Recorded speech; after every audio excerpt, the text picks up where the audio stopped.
One day, Edward was in the shed where he lived with the other engines. They were all bigger than Edward and boasted about it. "The driver won't choose you again," said Gordon. "He wants strong engines like us." But the driver and fireman felt sorry for Edward. "Would you like to come out today?" "Oh, yes, please," said Edward. So they lit his fire, made lots of steam, and Edward puffed away.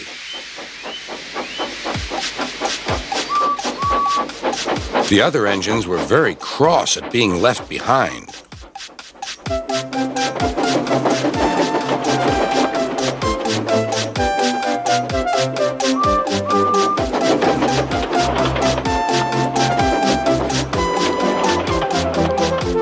Edward worked hard all day. The coaches thought he was very kind, and the driver was very pleased.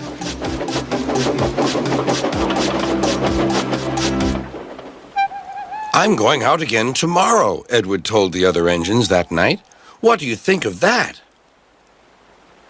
But he didn't hear what they thought, for he was so tired and happy that he fell asleep at once.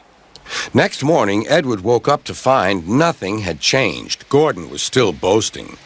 "You watch me, little Edward, as I rush through with the express. That will be a splendid sight for you." "Goodbye, little Edward. Look out for me this afternoon."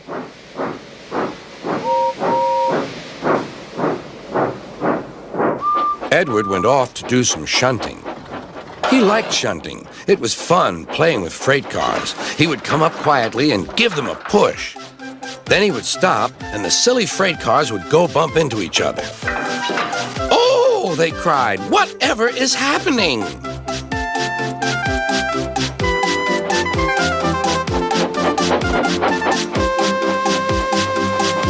Edward played till there were no more freight cars.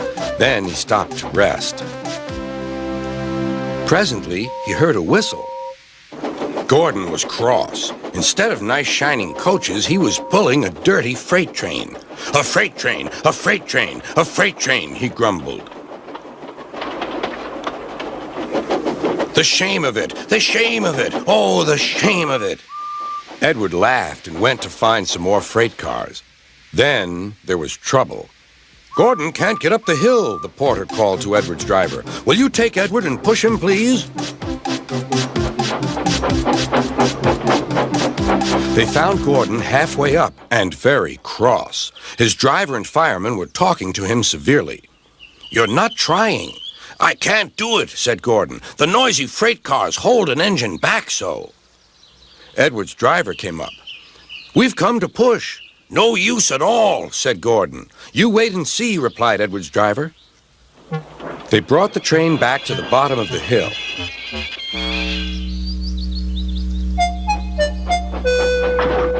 "I'm ready," said Edward. "No good," grumbled Gordon. They pulled and pushed as hard as they could.